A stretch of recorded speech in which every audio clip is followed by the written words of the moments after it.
This lecture is being brought to you in part by the generous gifts of these sponsors.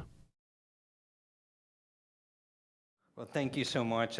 Such a kind introduction, and it is wonderful to be back. So I have been on this stage before, and IHMC is such a great organization, and I've also spoken here and spoken in Pensacola over the years. And so I just want to shout out, because not too far down the road here, we're at the University of Florida, and so it's great to actually be in front of a home audience, and hopefully we can have a little bit of fun tonight talking about a topic that I think is something that becomes more important as you get more seasoned. And so as a treating physician, I always tell people, never say you're getting older, getting more seasoned, okay? So as we get more seasoned, we are going to be facing this challenge, a real public health challenge. So not just a research challenge, not just a care challenge, a real public health challenge about diseases like Parkinson's. And so a number of years ago, I got together with a few buddies, Ray Dorsey and Bastian Bloom, who are way taller than me, okay, and way smarter than me. And we began to think about the construct of what would it take to end a disease? What would be the prescription for action? And what I want to share with you tonight is much of what we learned on that journey, okay? And the journey is really a we journey. It's a together journey. It's not a me journey, okay? Shortest poem in history, written by Muhammad Ali, had Parkinson's disease. You remember me, we. Shortest poem in history. Look it up in Bartlett's, okay? But the journey here needs to be about we, this road that we need to take together. And so we're going to talk about that tonight, and I think it's going to be a lot of fun, and so hopefully we'll hit a whole bunch of points. And what I really want to do is challenge you. I want you to reimagine. I want you to rethink. I want you to put yourself in a different frame of mind, okay? So you remember, many of you may have seen a movie called Dead Poets Society. You remember in Dead Poets Society, do you remember when the kid gets up on the table, okay? Because the teacher says you got to see things from a different perspective. You got to see things in a different way. This project on ending Parkinson and a prescription for action is all about that. It's all about, let's step back and see this in a different way, in a different strategy, in a different way to journey. And for me, part of the journey is how we characterize healthcare.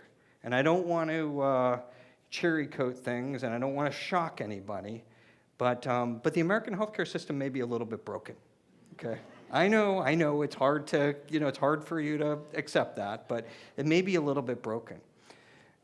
But we have always said that the best way to give healthcare is to put the person with the disease in the center and to orbit around them. Whether you're doing clinical, whether you're doing research, whether you're doing advocacy, it's the person that you have to listen to that has that, and that drives everything that we do. And that has been the one founding philosophy. So Ken Ford told me he was a philosophy major, which I love, okay? And it's the founding philosophy for us when we put together our center, which became the Fix Cell at the University of Florida. And so this idea that you have the son, and the son is the person with the disease, is so important, especially in the healthcare system that we live in now, where you're just trying to get an appointment, maybe even get some parking, see one person. Could you imagine actually seeing a team of people? So this son can light the way, but it's the vision that is going to help us to pave that road forward in Parkinson and in other diseases. And so that was sort of the journey that Kelly Foote, who co-founded the Fix Cell Institute with me 22 years ago, And I met somebody that I had seen their husband many years ago, and she was kind enough to say to me, "Boy, you were much younger then. I wasn't sure if I should trust what you have to say." But it turns out that when you think about this journey, you've got to be grounded in some philosophy. And I think part of that philosophy helps us on the road. And we have to ask ourselves, what's your why? Like, why do you do things? And so for me, the why is, how is it possible for a guy like this? I mean, look at these feet. Okay, look at these feet in Muhammad Ali. How is it possible? This is 1966, okay? How is it possible that you can have that kind of coordination between the two sides of your body and be this, amazing, and then you get a disease that robs you of that? What is that? Why does that happen? And so for me in my life, part of my why was listening to people. Part of my why was looking at people with these different disorders and saying, what's going on in the brain? What's causing these disorders? And so I think it's important for us to have a why, okay, a why moment. And many of you may have seen this movie, okay, called Awakenings, right? And you see Robin Williams, right? He drops the glasses, and the woman who's completely frozen, this is before dopamine, okay, and he's playing the part of the Dr. Oliver Sacks and teaching the students here what he sees, comes unfrozen and can catch the ball. Why? That's incredible. I mean, you think about this disease, what's going on in the brain to activate this, and we think about before levodopa, after dopamine replacement for Parkinson, before surgeries that we've been involved with understanding these circuits, and after the care of these people. This disease that we're going to talk about tonight is a mysterious disease, and we're still struggling to try to understand it, but it's also pretty amazing too, okay? And so when we think about the why of a disease like Parkinson, this is a video shared with me from Boston Bloom, who's in the Netherlands, and he was a co-author on the book Ending Parkinson's Disease. And I remember early on in my career when I was at Emory, there was a woman who couldn't walk, but she could dance with me, okay? Here's a man in the Netherlands, they tend to ride bikes there. He can't walk. You saw him frozen in the clinic. And you put him on a bike, and he just takes off.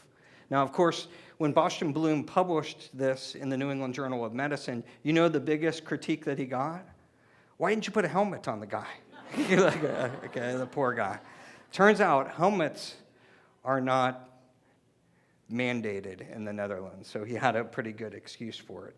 But you see, this incredible, why? This is a really interesting, and many people live with this disease for decades. And it's not one disease. It's a bunch of different diseases that we're trying to understand why some people do better, why some people do a little bit worse, why these treatments work, what can we do to develop a treatment that's more specific for an individual person. And you see him hop off the bike, and he goes back to being frozen again, okay?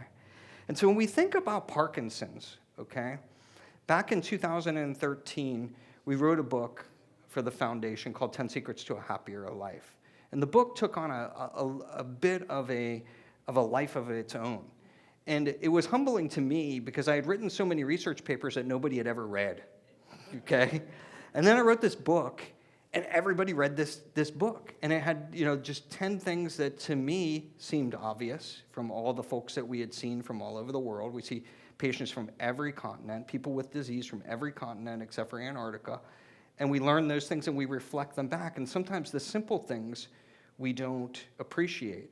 But in that book, I quipped in the book that we are approaching a Parkinson pandemic. This was in 2013, okay, a number of years ago. And when you think about pandemic, pan means all, demos means people, okay, if you think of the Latin translation. Pandemics, the word is generally reserved for infectious diseases, okay? And I think that's a good idea to do that, but it really wasn't historically just for infectious diseases, right? And it turns out that on every continent, this disease is growing, and it's growing at an alarming rate, okay? And so we took a time out, we took a pause, and we said, what's going on with this disease? Why is it growing? And what can we do about it? Because we don't want to pass this on to the next generations forward, right? And so how big is that challenge? Well, we sat on a number of committees, one of which was with the World Health Organization, and Ray Dorsey sat on another committee looking at the global burden of disease. And it turns out that it's not stroke, it's not brain tumors, it's Parkinson's. Parkinson's is the fastest growing neurological disease, even faster than Alzheimer's disease. There might be more Alzheimer's, but Parkinson is growing faster, okay? And why? You have to ask why. Why do we care? Well, 1 in 15 people, predominantly men, but not just men, but 1 in 15 people are going to get Parkinson in a lifetime. So if you sat in a classroom when you were a child and you had about 30 kids in the classroom before things were overcrowded, right? It was about 20, 30 kids. 2 of those people are going to get Parkinson. So most of you that are sitting here, probably know a couple of people you went to school with who had Parkinson, and that is growing. That number is growing, and it hasn't set off the alarm bells that it should set off. And so Ray Dorsey is really good at making charts and it's studying these things, and he made this chart that I think really brings home the point. Okay, you don't even need to see the numbers on this. Okay, there are 3 columns here. The one on the left is 1990, under 3 million people with Parkinson. 2015, 6.3 million. Projections for 2040, 12.9 million. That's more than doubling, okay, the amount of Parkinson that's going to be on the planet. In many of these estimations don't even account for young people with Parkinson. I have people in my practice that have Parkinson in their teens, their 20s, okay? So this is really something that should be setting off alarm bells. We should be saying, wait a minute, what is going on here, okay? And if you think about what's the greatest innovation in the last 100 years, okay? Ken Ford might tell you it's some of the robotics that he has, and he does have cool robotics, okay? There's no doubt about that. But it's probably the doubling of the lifespan. And you can look up these charts, there's so many of them on the internet. You can look them up. They all say about the same thing, that the lifespan has doubled, okay, literally doubled since the mid-1800s. So if we're living longer, then we should just get more Parkinson, right? Okay, but it turns out we looked at the data and it cannot be explained just by the fact that we're living longer, okay? So we can't just explain that away. And so we have to think about what is the path forward. And so what we did is we got together and we said, how about other diseases? How about other areas where people have studied and said, what's going on and what did it take to get to end a disease? And so we looked at HIV, okay? We looked at various cancers. We looked at polio, okay? This was before the pandemic. Polio has been talked a lot about now because of COVID-19, okay? And we started to research the different diseases. And as we assembled all this with all the interviews and research for this book, we realized that the formula is simple, and we called it the PACT. To end a disease, you have to P for prevent, A for advocate, C for care, and T for develop new treatments. That is the formula that drives forward. And there are certain factors that you can do to catalyze. When we say catalyze, we mean make it go faster. But that's the formula, okay? And you can see this is one of the advocacy efforts that we had as part of that book. And it was called a Give a Dime campaign. And it was modeled after the March of Dimes, where people used to mail dimes to the White House. And we said, oh, okay, well, we'll just have them mail diamonds to the White House. It turns out we had to scrap that idea. Does anybody know why? It's now illegal to mail tender to the White House because so many dimes and so much they overwhelmed the guy named Irving who ran the mail ring during this time, and they overwhelmed the mailroom with this. And so this idea of sending out tens of thousands of cards to advocate for things like banning certain pesticides like paraquat, okay, that we keep doubling, and making sure that telemedicine stays available even when COVID goes away, which it didn't, okay?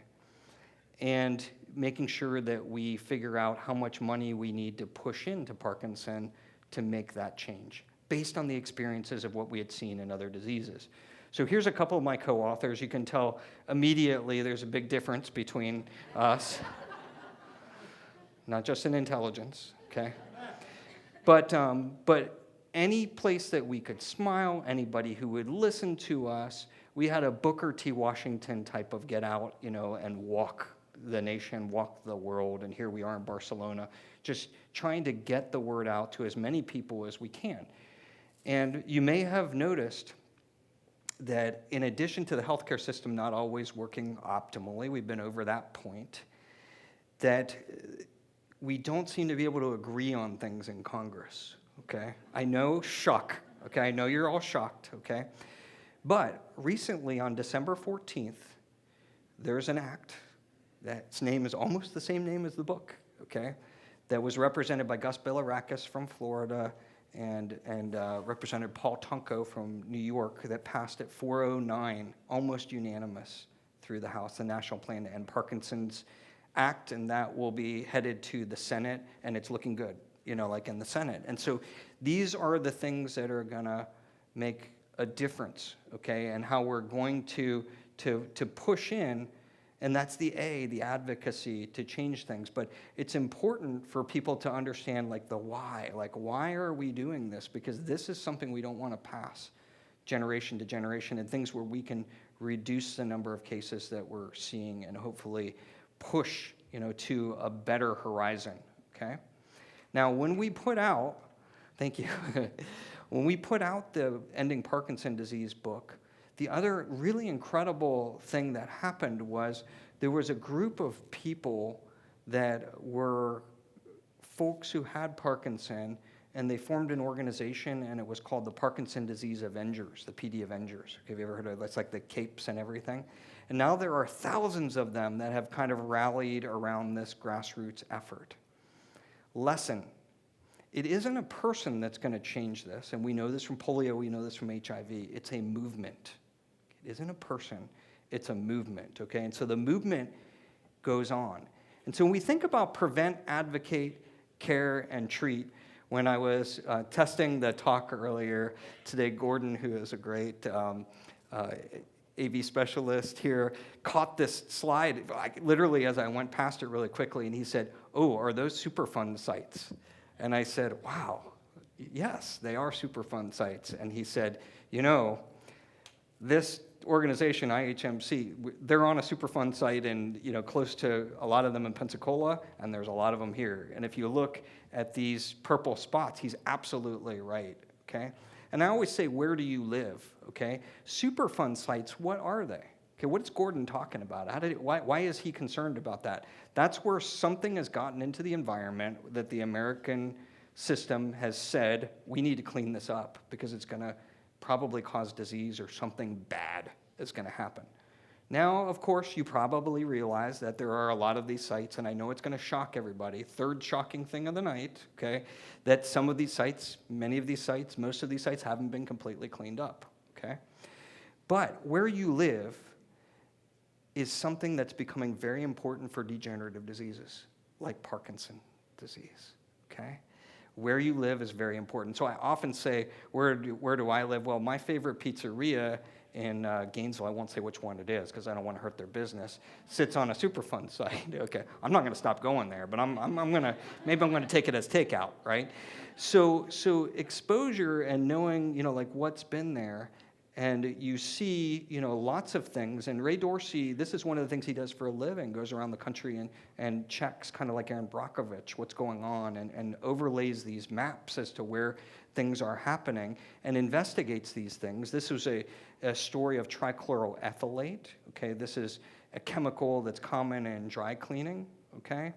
And it turns out that this chemical can get into the ground on spills, and it can vaporize, and it can come up, like even from your home. So you could be on top of a vapor fume, from this. And so you're not completely protected. And so you all have been, let's just say, overrun with these commercials about Camp Lejeune, okay, on TV.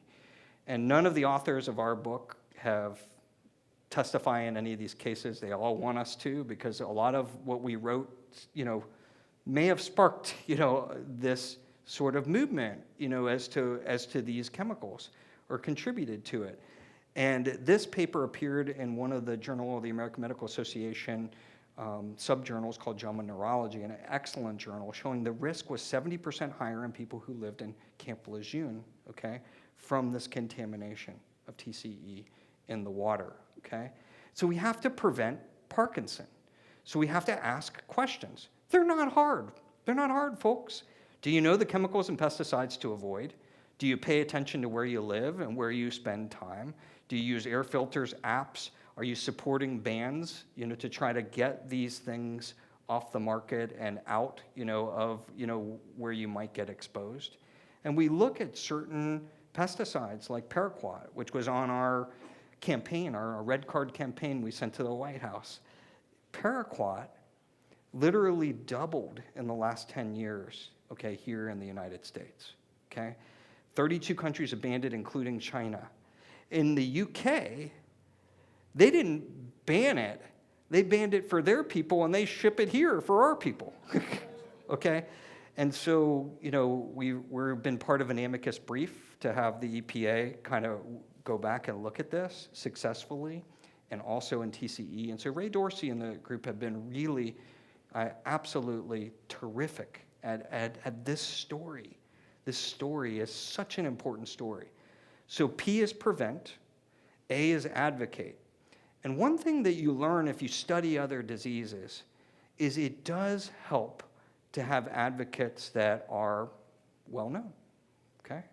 And so here's a picture of FDR with Eddie Cantor, who ran a radio show, a very famous radio show. And they literally created the Hereditary Foundation for paraplegias, spasticity, polio, and they drove so much awareness and so much money into this problem that it led to Salk and Sabin and the back and forth to getting to the vaccine. And it wasn't an easy road, but it was catalyzed. So I use that word catalyze. Catalyze means when you have a reaction and you're a scientist, it's going to happen and you're going to speed it up. Do we want the reaction to happen in 200 years from now, or do we want it to happen now? So we have to think about how you speed it up. Here's a great story, picture of HIV, okay? In HIV, the advocacy efforts included quilts on the National Mall. They included putting a condom on Jesse Helms's house, okay, which was very effective. Okay, very effective. It says a condom to stop unsafe politics. Helms is deadlier than a virus, okay? And he never voted against the HIV legislation, okay? FDA sit-ins here, okay? And they increased the number of dollars that went into HIV by more than tenfold. And they drove this to when I was an intern, when I started medicine, and I was a general doctor on the wards, we had literally HIV and AIDS wards, and it was almost a death sentence when you got this disease, to now a chronic livable condition, okay? There's something to be learned from that and what that lesson taught us. So prevent, advocate, C, care. This is really important because a lot of organizations forget you've got a tremendous number of people who have this disease now, today, okay? And guess what? This is the old-fashioned picture. You see the old sketch from 1886 from William Gower's textbook. This is how people think of Parkinson. Many of you here tonight have Parkinson. You don't look like this. This is the old image. And so Melissa Armstrong at the University of Florida has redrawn, reimagined Parkinson. Young people can have it. Women can have it. Men can have it. And not everybody has that same progression. There are 90,000 cases of Parkinson disease now per year and growing and increasing. And we used to say, up until last year, and I've worked and done a lot of advocacy with the Parkinson Foundation. They're a great organization, and we used to say a diagnosis of Parkinson occurs every 9 minutes. we underestimated, and now there's a new paper out in Nature from Allison Willis and colleagues at the University of Pennsylvania, which is a Parkinson Center of Excellence. It's 1 in 6 minutes. 1 in every 6 minutes, somebody's diagnosed. It's a problem, folks. Let's say it's not a problem. Let's say it's a challenge, and we should take this on as a challenge. So when we think about care, we've got to think about not only what we're going to do down the road, but also how we're going to help these people. And so when we think about secrets and things, looking for a sign is important, knowing when you're going to get something. And even the most faithless among us are waiting to be proven wrong. Great quote from the novel Pretty by Julian Petty. Now, what you will see is when Gillian Loran put this into her novel, she was saying, look, we need to know what this is. You know, you need to know what it is that you are trying to represent, what you're trying to go for. You know, if you don't know what you have, then how do you know what to do, okay? And so helping people to understand what they have and what they don't have is actually an important part of this journey, part of that C, that care. And so my apologies to people with Alzheimer's, but Parkinson is not Alzheimer's disease. Totally different. And totally different treatments, totally different horizons. When you take Parkinson medications, one thing that you learn, this is a great quote from Joshua Harris, the right thing at the wrong time is the wrong thing. And anybody who has kids, I have 2, knows this quote, okay? It's been around for thousands of years. But in Parkinson, unlike any other disorder on the planet, that timing really matters to how we care for people. We don't get that message out enough. When we deliver a diagnosis of Parkinson, when we say, those 4 words, you have Parkinson disease, we have to remember that those words and how we deliver a diagnosis they're gonna last forever for that person. That moment is gonna last forever. And we do a terrible, terrible job at this. And Indu Subramanian, who's a doctor at UCLA, who's an integrative medicine specialist and a movement specialist, myself, and Johnny Atchison, who is a general doctor in the UK, who's an artist but also has Parkinson. We run this blog called Parkinson Secrets, where we give, kind of advice on hot topics. This month's hot topic that is just going up is about how we do such a poor job for Parkinson. And Johnny, who's a great artist, sent this to me this morning. And he says it's hard enough to get in, and then you have to get out, And I think it's the idea of the maze and how important that is. And when we see folks in the clinic, we have to be thinking like proactively for them. What are some of the things that could happen to you? You could fall. And so does your doctor actually sneak up behind you and pull your shoulders? Or if you're in Europe, they pull your hips, okay, to see what your balance is like? If they don't, they should, because we should be doing everything we can to prevent falls. Seems pretty simple to me. We don't do it. Should we be taking multivitamins every day? And Ken and I were talking about this before, how there are all these nutraceutical companies. So if you want to make money, invest in a nutraceutical company. But if you have a disease like Parkinson's disease, you don't need all of that stuff, okay? What you need is one multivitamin, because if you're on dopamine replacement, it actually depletes certain things like B12 and B6 and increases other things like homocysteine. So making sure you're on just a simple Centrum or a simple multivitamin, that's what you need. Okay, not overdosing vitamins, but it's very important. We don't tell people that. Super important part of the C. Like, why are we not telling people these things? Did you know that the risk of Parkinson's disease, getting melanoma, getting a skin cancer with Parkinson, is twice the risk of the general population? If you live in Florida, it's probably even more, okay? We don't tell people that. We should be telling people, you should go to see the dermatologist as often as you see the dentist, hoping everybody here sees the dentist at least once a year, okay?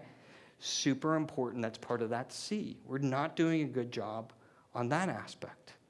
And it's that whole puzzle that has to come together in order to get to that ending Parkinson's disease. Being proactive, okay? If you have Parkinson's disease, 1 in 3 people who have Parkinson are going to go to the hospital at least once a year. 1 in 3. And once you've gone, the ratio goes to 1 in 2. We know this from doing multiple studies through the Parkinson Foundation. All the studies that I did with all of these great investigators all around the world didn't change a damn thing, okay? You know what did? Making this kit that we gave out Hundreds of thousands of these kits. It's like, when you have a bag and you pack a bag because, you're going to go to the hospital because there's a baby coming, okay? If you have Parkinson, you should have a bag packed, and this has everything you need to survive a Parkinson hospitalization. All the things that you give to the doctors and the nurses, because they may not listen to you, they may not know. You may have to be the advocate that helps to get you through that hospitalization, because shocker number 4, okay? The hospital is a very dangerous place for people who have Parkinson's disease, okay? Great quote by Jared Kintz. I have a favorite cemetery I go to because it's really clean and the doctors and the nurses are all very nice, okay? Think about it. Do you have a plan for therapy and exercise? It turns out that exercise is like a drug for Parkinson. Did you know that? Did you know that most experts now prescribe exercise for Parkinson's disease? But they say, do exercise for Parkinson's disease. They don't say what you should do. They don't say how much you should do it. They don't look at what your other conditions are that may impact what you can and can't do. Having a plan, okay, and a strategy is so important with Parkinson. And we can't just keep saying, okay, do this and do that. It needs to be a plan. You need to check back in and make sure you're adjusting that plan over time. Best way I can describe it is when my son, who's 16 now, when he was in first grade, I'm playing chess with him before he goes to bed. And I'm not a bad chess player, but he was in the process of beating me for the 3rd straight time. He's in first grade. And he says to me, Dad, do you know what your problem is? It's my first grader, okay? And I said, no, Jack, what's my problem? And he said, your problem is you don't have a strategy. You sit down and you just show up. You don't have a strategy. I have a strategy, Dad, okay? When you have a chronic disease, you need to be checking in. You need to have a strategy. And especially if exercise has such a high impact on this, exercise and other things need to be coupled with strategy, okay?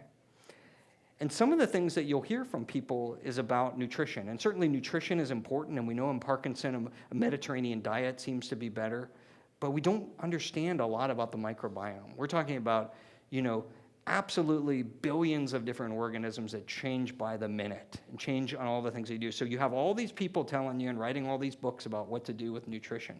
So I often say to folks, be careful of what I call nutritional overreach. Somebody telling you, do this, do that, do this, buy this, because it's going to help. Sometimes it can actually hurt. Sometimes probiotics can actually hurt. And so I think it's important to take care of your body. And I love the quote, if you don't take care of your body, where are you going to live? That's important. But be careful of going overboard, okay? Very important. And what's more important than depression? Depression was listed as the single greatest hurdle in the last decade. We were talking to USA Today, and they said, what's the biggest hurdle in Parkinson's disease? So a decade ago, we were talking about it being depression. It's diagnosable, it's treatable, it's part of Parkinson, okay? Now we're doing a better job in depression, and we realize that 1 in 6 people are actually going to get demoralized. It makes perfect sense. We just never thought about it, okay? And so it's important for us as we're visiting with people to take care of caregivers, take care of persons with disease, and address demoralization as important as it is with Parkinson. What else is part of the C? Your magic sleep number. Some of you have a ring like I do on your finger. Some of you have a watch now, and we can watch sleep. And some of you think you're sleeping, but you're not actually sleeping well. In Parkinson, you have less reserve in your brain. That means your brain is maybe, let's say, not functioning like when you were 15 or 20, okay? Maybe not quite as quick. Because of that, you have less of what's called reserve. You want to improve your function. Best way to improve your function, sleep. If you think you're sleeping a lot of people are stunned when they actually look at one of these sensors. I've got 2 of them on right now, okay? And a 3rd one in my pocket, okay? You look at the sensor and you can see, you figure out what is that magic number. Is it 7 hours, 8 hours of good quality sleep? That's going to help you if you have a neurodegenerative disease like Parkinson. It's going to help with the fatigue. And so understanding, I call it your magic sleep number. What's your number that you're going to be able to help you to get through that day? More than 2/3 of people have pain with Parkinson. Nobody ever asks Don't ask. What'd your mother say? Don't ask. You're not going to get, right? And so we need to begin to ask people, like part of that C. What are the things that are going to impact your life? 2/3 of people have this. We're not even asking. And then we have people who have gotten treatments, okay? So part of the C is taking care of people who have gotten some of these advanced treatments. One of the ones that we've worked on in our lab for over 2 decades is called deep brain stimulation. And it reminds me, the humbling part of this reminds me that experts are usually, you don't get paid for the easy bread and butter cases if you're in medicine. You get paid for the hard cases. And some people get these devices and don't do as well as they should do. And when we saw these people coming in from all over the world, we try to rethink. We try to change our perspective. We try to troubleshoot. Because a lot of people just figure, well, I tried it and it didn't work right. Well, it turns out that when we looked at this, and this is a picture of a brain and a picture of a paper that appeared in a journal called Archives of Neurology that later became JAMA, it turns out that half of these people we could help. We just needed to look. We needed to take a picture. Here's a picture of somebody, and the picture shows an arrow, okay? And you're saying, why is he showing me this? Because that lead that was stuck into the brain is sitting on a structure called the pineal gland, which is right in the center of the brain, the seat of the soul. People say, philosophers, Ken Ford's a philosopher, they say, seat of the soul is in the pineal gland. They didn't intend for it to be in the pineal gland, but nobody took a picture of it to see where it was. So we plucked it out. Dr. Foote and I put it back in the right place. It's doing great, okay? So it's important to always rethink and not give up, even if things don't go when we care for people the way that we want to. This is a chronic condition with Parkinson, a livable condition. And finally, we talk about research. Talk about developing new treatments. To prevent, advocate, care was the C, right? T, development of new treatments, okay? And will it surprise you if I tell you that Parkinson is underfunded? HIV gets about $3 billion a year, and that's prevented thousands, if not millions of people from ever developing AIDS and very severe HIV. It's really changed the course of that. Parkinson, about $200 to $250 million. Many more people with Parkinson. It's growing faster than Alzheimer's and any other neurological disorder. That funnel, folks, is not big enough, okay? And somebody asked me the other day about, tell me about all the failures. Like, we put all this money in and there are all these failures. And I said, I'd love to. I love to talk about failure, okay? And the reason that I love to talk about failure is if you're a scientist and you've been in the field, you realize you need to fail a lot to succeed. If our funnel is not big enough and we're fighting over scraps, we're not going to even fail enough to get to where we need to go.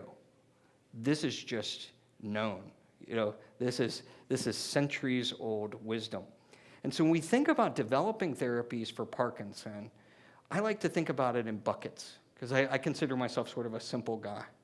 And my son said I needed to get my act together, okay? So the 3 buckets that I think of this in are, the first bucket is symptomatic. These are therapies that could help people now, okay? The second bucket is, what if we could slow down the disease long enough so that something else overtakes you, okay? And then, of course, when they get that, then we've got to push it out a little further, right? But so that's a strategy. We call that disease modifying. Some people call that neuroprotection, okay? People stopped using the word neuroprotection in degenerative diseases because it couldn't get there, so they changed the name, okay? It's a good strategy. And then the last bucket is cure. And we're far away from a cure. Although people will say, we're going to cure this in 5 years, give me all your money, and I've heard this over and over. And I work for the Parkinson Foundation as an advocate and as their medical director and advisor since 2006. And my joke is not a joke. It's that every month somebody claims they cure Parkinson's disease. And I guarantee you, if we cure Parkinson's disease, I'm going to give it to you. I'm going to give you the formula. It's not going to be like Coke. I'm going to open the, I'm going to give it to you, okay? So we're not there on cure. And I like to say the C bucket, we should change the name to the P bucket. Not what you're thinking, okay? Precision medicine. Like, so certain genes, that certain genetic abnormalities lead to Parkinson. Maybe those will be the first ones that we develop certain specific therapies to try to treat. And the therapy dopamine, okay, which is what we gave to the woman in the video I showed you from Awakenings from Robin Williams, dopamine as a treatment is still the best single treatment for Parkinson, yet it's over 50 years old. And it doesn't stop disease progression or slow disease progression. So we still, I mean, we're grateful to have it, grateful to have deep brain stimulation as well, but it's not enough, okay? And so we have to begin to ask questions, particularly about hot topics of what's going on in research. And so Indu Subramanian at UCLA and Johnny Atchison and I, we put something up every month, like a detailed blog that keeps track of some of the newer things that are happening, so people can, become educated and actually understand what's going on. And so there's been a lot of controversies. Do I need a skin biopsy? Do I need a certain type of scan, like a DAT scan for Parkinson's disease, okay? Turns out that the best diagnosis is still with Dr. Gaudier, okay, here in his office as a neurologist, even better than what we're seeing in some of these tests. Tests can be useful along the way, but it's still so important to actually touch and to treat the person with Parkinson. You probably also heard in the news there's been a big breakthrough in Parkinson, right? A big breakthrough. You all have heard that. And the breakthrough was in an evolution. It's a story of how, since the early 2000s, we have begun to be able to identify Parkinson in the blood, okay? And we did that similar to another disease called mad cow disease. Nobody run for the doors, okay? We used that technology on degenerative diseases, and it's actually been going on for a while, but finally you reach an inflection point where you say, okay, now if we put Parkinson blood or Parkinson cerebrospinal fluid, the fluid that bathes the brain and the spinal cord, into a tube and we shake it really hard for like 20 hours, we can mark it and separate it and then see some of these Parkinson proteins. And so that's what people are talking about, the ability to mark it in blood. Will it change the treatment? Maybe one day, but it's still more of a diagnosis and more of looking at progression. What's coming? What are we seeing? What's coming in 2024, okay, for Parkinson's disease? Well, one thing you're going to see coming this week, and I was joking when I came in, I always change my slides right up until the minute, and I know a series of papers are coming out this week on this in a major journal, but they didn't hit right before, so I can't tell you the answers that we're going to tell you. So sorry to leave you in that. But we know that as we are marching toward more trials, that we're going to have to do a better job of classifying Parkinson, which isn't one disease, developing staging systems and classification systems to help us to drive the clinical trials, okay? And we have to ask the certain questions like, why are we classifying patients with Parkinson's? Is that going to help us? Maybe, maybe not. Is it going to help us for your clinicians to talk to each other? Is it going to help you to understand where you are? So there's a whole bunch of things that as we become a little bit more seasoned, we're going to be able to help people and hopefully help to drive those clinical trials. And you'll see and you'll read about all these innovations. One that we wrote about is the vibrating glove. You may have seen it on NBC, right? Put the glove on and your Parkinson gets better, okay? And there is something to vibration therapy. And in fact, there was a neurologist called Charcot who would see people in the Salpêtrière. It was a hospital for women. Some say he was the very first neurologist. And people would come from all over the world to see him, and they would get out of the horse-drawn carriage or they would get off after a train ride, and their Parkinson would be better. And he thought, well, it was probably better because of the shaking, the vibration. And that's where vibration therapy started. And vibration therapy can be helpful to mildly improve Parkinson. It might even be able to change some of the oscillations in the brain that we study for different diseases, even in my lab. So this got on NBC, and everybody said, I want these gloves. Give me the gloves. I see the guy on TV with the gloves. But so far, folks, we haven't seen a placebo-controlled study of this. We've seen this over and over. So I'll be the first to jump on board and put the gloves on, the Michael Jackson glove, one or two, and give them out. But we're not quite there. So it's important that we think through these things. But the idea is a good idea. How about cough syrups for Parkinson's disease? Well, it turns out that one of the ingredients in cough syrup called ambroxol can be used on one of the enzymes that's important, particularly in one of the genes that causes Parkinson, called the GBA gene, to potentially treat or slow progression.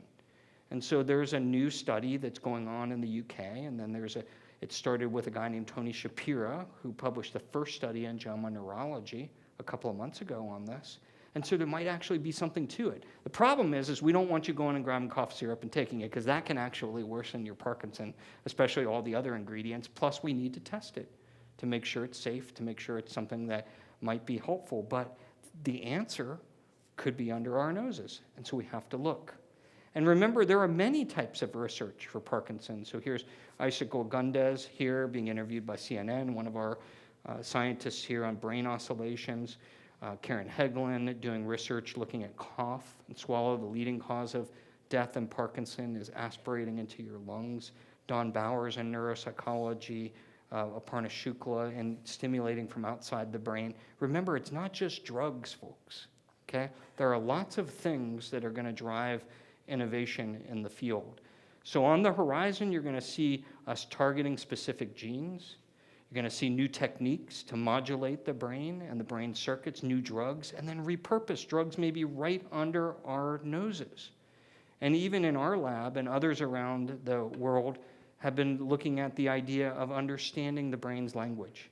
So that's what I've done for most of my career, listening to the cells in the brain, trying to understand that language, and then developing implants and things that might be able to communicate and improve the symptoms. And this is a very early example from our laboratory where it's kind of like an EKG for the brain, okay? This particular person has a tic, could be a tremor or whatever, and learning how to pick up those signals and then to teach a device how to respond in real time.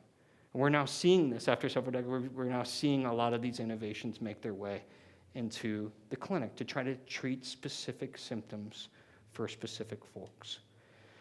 So Hendrik Rohrer was a Nobel laureate, and he said that science means that we constantly have to walk a tightrope between blind faith and curiosity, between expertise and creativity, between bias and openness and experience and epiphany, between ambition and passion, between arrogance and conviction.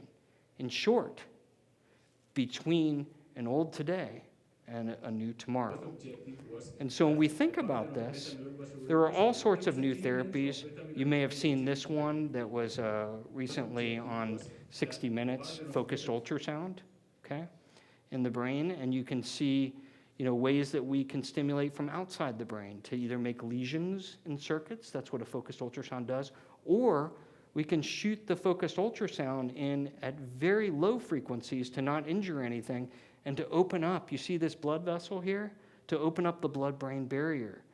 And the way they do that is you inject some micro bubbles into the brain. You see those little bubbles that are in there, and then the focused ultrasound makes the bubbles big, and then it pushes the vessel open and opens up these areas called gap junctions, and things can suddenly flow in to the brain. And so thinking about also, maybe this isn't the end, like therapy. There are some problems with this too. There are some positive things about it, both as a therapy, but thinking out of the box, like how we can get things to the brain. This is Ed Boyden. Ed Boyden works up in MIT, and he and Nir Grossman developed a technique where they can stimulate from outside the brain. So maybe we could get rid of the deep brain stimulators. I think if people said, hey, we don't have to go into your brain at some point, you'd say, sign me up, right? And so we're not quite there, but thinking out of the box and seeing some of these new things is important. The combination of light and genetics, called optogenetics, called Dieselroth and others from Stanford and other laboratories around the world have really pioneered this in the laboratory, trying to use little tiny particles called nanoparticles and get them to where they need to go, and then upregulating them with light. This is one of our fellows who's now up at Southern Illinois. Dr. El-Kouzi wrote a great article on this, but thinking about all of the ways that we can change and think out of the box, about how we're doing things and how we can do things differently. And so sending these small particles called nanoparticles, we're using magnets and electricity and magnets and heat together. And so these are some of the cool science things that I saw on the road recently when I was in Grenoble, France.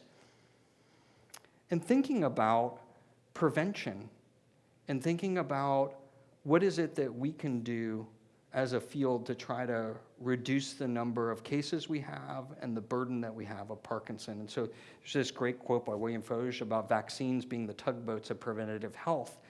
And it isn't necessarily true that all diseases are going to get vaccines, but there is a link between the immune system and the brain and the immune system and other organs.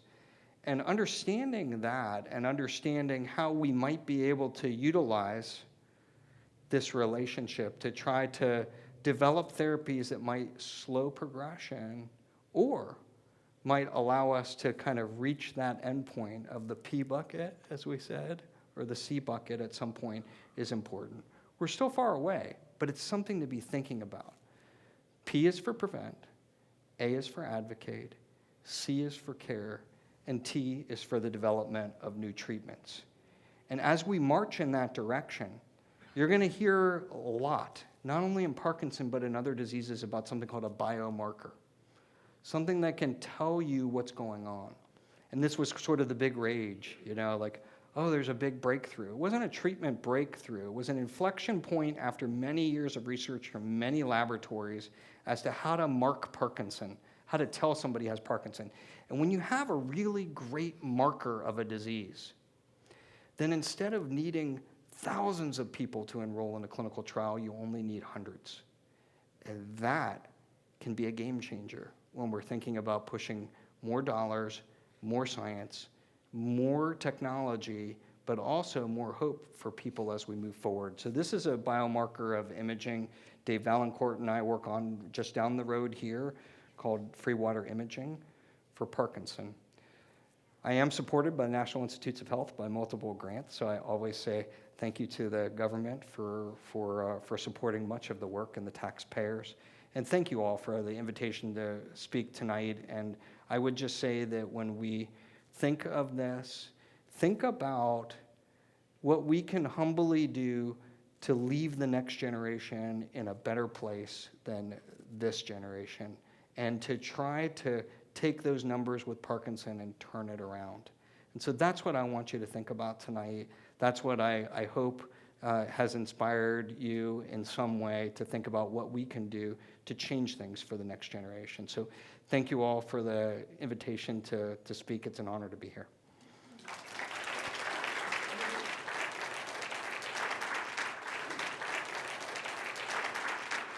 Thank you, Michael, so much. So I'm sure there's a plethora of questions here. So I'm going to take a few. We're going to start back here, sir. Okay. Hi, Dr. Okun. Thanks for being here. I'll stand up so you can see who Pleasure. I can see you. I see who you are. It's nice to see you. Yes. He's seen me in the operating room. You gave kind of short shrift to the gut biome. I hear a lot about that as something causative with Parkinson. If that is true, does it happen through the blood or through the vagus nerve, or is it all just quackery in the first place? Yeah, okay, so great. It's a great question, and I did give short shrift. And the reason I gave short shrift was I like to temper things a bit so people who are actually seeking care kind of go to things where we have, some answers that might affect their lives. And I find that the nutritional overreach, sometimes people get overexcited. I'm super excited about the research in nutrition. It's one of the areas that is expanding the most. We have a whole bunch of investigators over the last 5 years that we've been investing in, here, to do research in this area.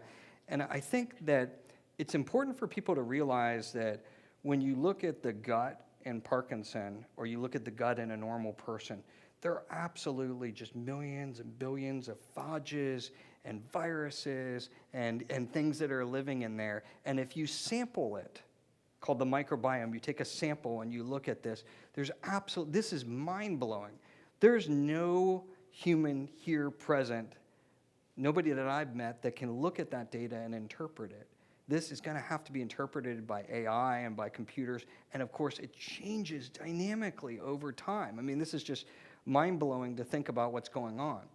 Now, there was a great experiment that was done on the microbiome in California, and then one of the investigators was moved to Emory named Sampson, and they published a number of great papers, and several other folks have done this as well, where they can actually show where they change the microbiome and induce Parkinson and make symptoms worse and better in the animals.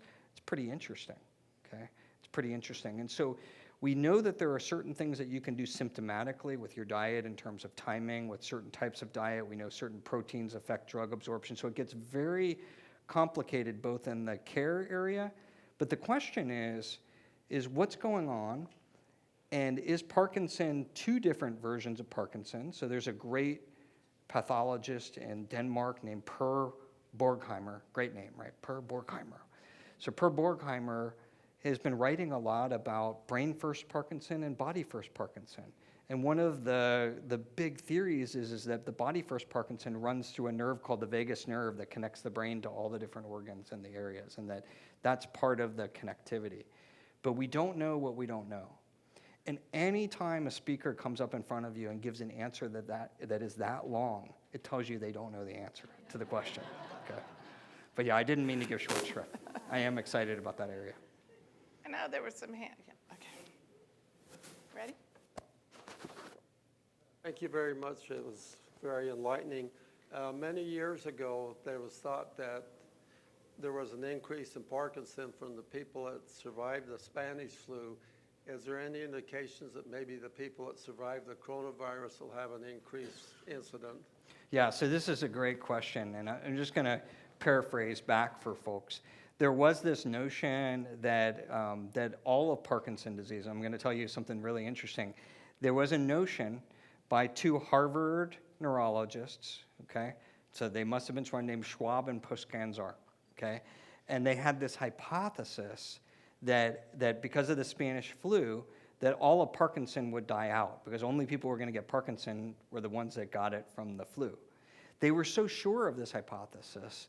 They were, I think it was either Time or Life magazine, they were just absolutely, to the level of arrogance, I think, that they bet anybody a case of scotch that could show them a case that didn't have anything to do with the Spanish flu, okay? And after several cases of scotch, they abandoned that hypothesis, okay? So that was kind of interesting. And so the question of viruses and risk, it didn't mean that they weren't right at some level, but not all of Parkinson was caused by that. Now, when we look at flu, there's some papers on flu and Parkinson's disease, one that was published recently in JAMA Neurology that was very important. And now coronavirus, even this morning, there were, I know all of you use X or Twitter or whatever it's called now, but there's a lot of scientists are on that. And even this morning, there was a tweet from Eric Topol, who wrote The Democratization of Data and is into AI, talking about a new paper and the relationship to degenerative diseases and whether we're going to need to monitor. We don't know the answer yet, and there's a lot of debate. But the debate will fade as we get more years of follow-up, and so we won't know for sure. But there are some worrisome signs that there may be a relationship, between these two things, and this could push, if it is true, and I hope it's not, but if it's true on a large scale, this could push that number even higher, and at a faster rate of Parkinson's. So it's something that is very worrisome. Dr. Gautier. Mike, good to have you back here in Ocala. Great to be here. Two questions. First, is a follow-up on the microbiome question. And the question is, do you envision in a few years us taking stool samples on patients with Parkinson's disease and prescribe mainly probiotics specific to develop some bacteria that could help? And is that, I know there are people working on that. What are your thoughts about that?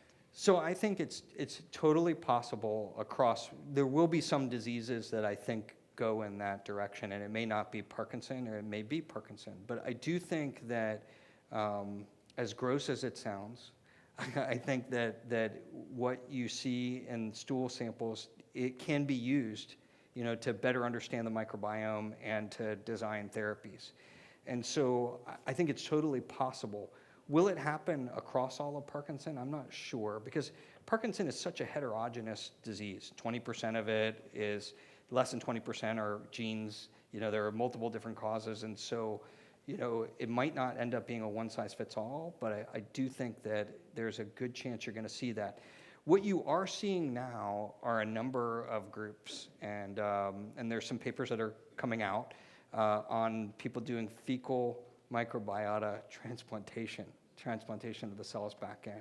So far hasn't been like super successful, but again, sometimes when people try things, it's like being, I was telling the students this morning, it's like being first in line at the keg for a drink of beer isn't always the best place to be, okay?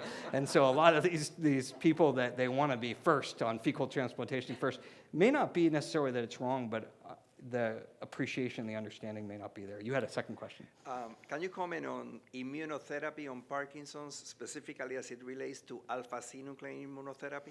Yeah, so immunotherapy for Parkinson disease, and this was kind of on the tugboat slide of talking about William Foge and this idea of, can you use the immune system against Parkinson? The answer is yes. So Parkinson deposits a protein in the brain called alpha-synuclein. People call it Lewy bodies. It's actually named after a neurologist. I don't think a neurologist would have wanted to be named after a bad protein that deposits in the brain in Parkinson, but so be it. So Frederick Lewy gets his name there. We talk about Lewy bodies. They have this thing called alpha-synuclein. And so you say, well, let's just send antibodies. So there's been a couple of antibody trials published in the New England Journal of Medicine, didn't work, okay? Some even had side effects of other therapies. And so the question comes up, is it enough to scrub the brain clean by using either viruses or immunotherapies or antibodies? Is that enough, or will they still have Parkinson because these proteins, these deposits, these plaques, like you get plaque on your teeth, you get plaque on the brain. Like if you get rid of it, they still may have Parkinson. They may just have a clean brain. What is most interesting is in Alzheimer's disease. A lot of people had begun to give up on that, but some of these new antibody therapies, by clearing away some of the amyloid and the plaque, there seems to be some mild benefit to that. And so it could be that we're on the road to what we see in cancer therapies, where you see a combination of therapies, where you get a cleat in the ground and you get a foothold, and maybe piece of the foothold is there's a little bit of benefit from clearing something that's a late process that happens late in Parkinson, and then we're going to need drugs and other things that are going to come in combination, like combination chemotherapy. Hopefully it's not like chemotherapy, but combinations of drugs that strike at different aspects of it. But I think a lot of the scientists are concerned that when we go after the synuclein deposits, it may be too far along in the process. But what is cool is we're able to do it in the animal and in the human, and then we'll see. And there may be some benefit, but it hasn't been awesome yet, so we're hoping for an awesome moment, an aha moment. Okay, we have time for about two, and I have you, and I'll take you, sir. Okay, three then. Dr. Okun, thank you very much for coming. Pleasure. This has been very interesting. I have two questions for you. You indicated you have a sleep monitor on your wrist and in your pocket, I think in two pockets. Can you tell us, and on your hand, can you tell us what is the name of the sleep monitor that you recommend? Yeah. And then the second question is, Muhammad Ali had Parkinson's for 33 years. Michael J. Fox is still alive. He's had it for over 34 years. How do you explain that these individuals have coped with this long a period of time? And maybe because it's lasted so long for some people, it doesn't have the urgency that probably HIV or other diseases had, and that's why there seems to be slow funding for it in Congress. Yeah, great questions. Okay, so let's start. First of all, I will not endorse anybody's product, but I will tell you I have an iWatch, I have an iPhone, and I have an Oura Ring. And I don't think there's anything magical about, like which device, is the one that's right for you. It's just that these devices are now able to do things that seem just absolutely mind-blowing crazy to me. So like when I'm in bed at night and, my wife is meditating or doing whatever she's doing, and I'm sitting there listening to a book or a podcast or whatever, and I fall asleep, in the middle of the podcast, this thing picks up right when I fall asleep, looks at my heart rate variability, is able to tell that, and then is able to tell me when I wake up how many hours I actually got of sleep and whether I was, it's not perfect. It's not like a sleep study that we do, at the university. It's not to that level, but it's pretty awesome to get you close enough to that. And then once you get to a certain number of hours, you're going to do better the next day with those hours. And it also can tell you if something's wrong. So the challenge when you go to a doctor is it's hard enough to get in to see the doctor. So they check your temperature, and your temperature is 98.6 or whatever. They say that's within normal. Well, if the device is checking it all the time, your heart rate variability, your temperature and everything, it can detect small variations in that. So then the device, you might wake up one morning and the device may say, you should take it easy today, and then you don't even fret about it. You're like, yeah, I should take it easy today, because, and the device is right, there's something ain't right, something just isn't right. So I think there's value to that. Second question on Muhammad Ali. So I subscribe to what's called the Goldwater rule, which, if those of you that remember when Barry Goldwater ran for the presidency, they besmirched him, and it led to the Goldwater rule because they said he was unfit, and the psychiatrists voted him as being unfit for office. And so those of us that take care of people, we're supposed to take an oath that unless we see the person in person, we examine them, and we have permission of the family, we can't talk about them. I was under that oath with the Ali family for many years, and then recently they gave us permission, and we published his data last year in Parkinson disease in JAMA. And it turns out that he had a form of Parkinson disease called tremor-dominant Parkinson disease. It wasn't just from being hit in the head, repeatedly. Now, that can contribute to neurological damage, but he had a form where he was responding to dopamine. He had young-onset Parkinson. And so it raises an important question of what you raise is the awareness of the public. It's confusing for the public, right, to see these things in people. And it's also confusing to see where some people with Parkinson can go 20, 30 years, and some people can go 10 or 8, right? And some people have a tremor, and 1 in 5 people don't have a tremor. You see all of these things. And so I think getting the awareness out is important, but there are lots of examples of diseases that have sprinted forward toward getting that funnel increased for funding and getting what they need to change the overall trajectory. There are lots of examples that have happened, and these diseases are long-term chronic. So I would love to blame it on that. That's a good idea, but I don't think it's just that. I think we just haven't hit the inflection point where, like in HIV and in polio and everything, once we wake up and we get enough people on board and we hit that inflection point, I think it's going to change. That's what I think. And I give myself and everybody else that's been at it for 20 years with Parkinson Foundation, Michael J. Fox Foundation, everything, I give us all an F. An F for not reaching that inflection point. But with your help, we can hopefully get there. Yeah.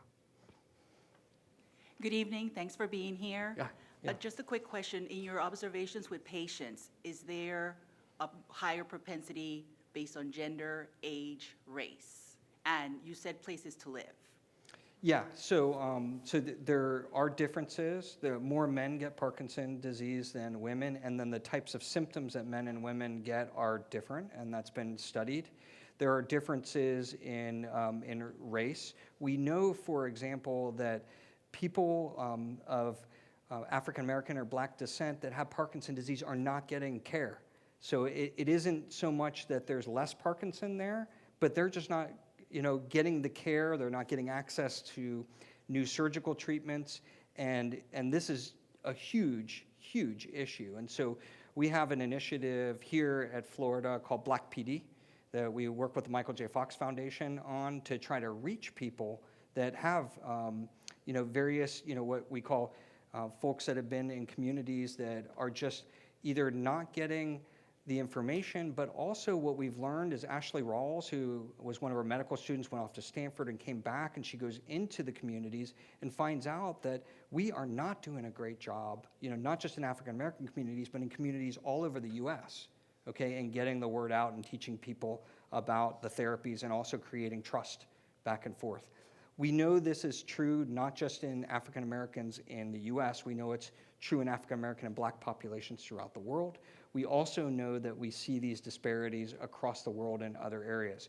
We see Parkinson's disease in every single continent. So it's like pan and demos, and so there are some huge inequities and huge problems. And I sat on a committee for the World Health Organization about this, and we actually put out a paper 2 years ago, 6 action steps that the world needs to take, for improving the disparities in Parkinson, particularly in low-income countries. But it hasn't improved. And the one thing I can tell you that is troubling to me is when we keep talking about it, but there's absolutely not been any progress in it, and that is really frustrating. And so it means either we're not doing something right, we're not doing it enough, and we're not paying attention to it enough. And so these things are super important. The final point I'll make is that when you have Parkinson's disease, having a great caregiver or care partner is super important. And that actually correlates with how well you're going to do. And so when we see somebody in the clinic, the students always say to you, why do you spend so much time with the care partner when they first start? And then after they spend a long time, they realize, you should be spending all your time with the care partner and the caregiver, because that's the key to the person doing well, and it's so important. And it turns out that when the man or the woman has Parkinson's disease, it's different, the support that they get. And for women who have Parkinson's disease, they don't get the same support that men do. That's a problem. That's a huge problem and unmet need. And it's something that's been shown over and over in research, yet we still haven't done enough about it to address it. So there are serious inequities, and that should be part of our equation. Yeah. Was there one more question in the very back that I see? Thank you for coming, doctor. I'm curious, is there clinical research that actually shows processed sugar having an effect on the development of Parkinson's? Yeah, so great question. There's actually a whole bunch of research on processed sugar and diseases in general, processed sugar on dementia in general, but not processed sugar yet on Parkinson. Now, the way that these research studies are done, so here's they call it inside baseball for any baseball fans. This is the inside baseball story. The way that these studies are done on pesticides, on associations, when you want to know if processed sugar is responsible for something, you want to know if pesticide is responsible for something, one study is one study. What you're looking for is a whole bunch of people in a whole bunch of different regions showing the same finding over and over. So what we're seeing now with processed sugar and disease are lots of one-offs, okay? And what we're going to see over the next 5 to 10 years is either a convergence or divergence of data that suggests that there's something to this story. And so I always get a bit nervous about one study here, one study there. But in Parkinson, on the pesticide, 20 years ago, and Ray Dorsey and I, we talk about this a lot. And we're writing another book right now, and so we talk all the time. And we talk about how 20 years ago, if you said pesticides and Parkinson's disease, people are we were all like, how could that be? And there was only 1 or 2 studies. You said head trauma and Parkinson, how could that be? And now we say, of course, of course, yeah, of course that is. So will it be the same story, for processed sugar? I don't know. It's way too early to tell. Although there are some both intriguing and very worrisome for those of us that like Coke Zeros and things like that. There's some worrisome information there for those of us that like diet soft drinks and other things like that. So y'all, thank you so much. And Michael, thank you so much for being here.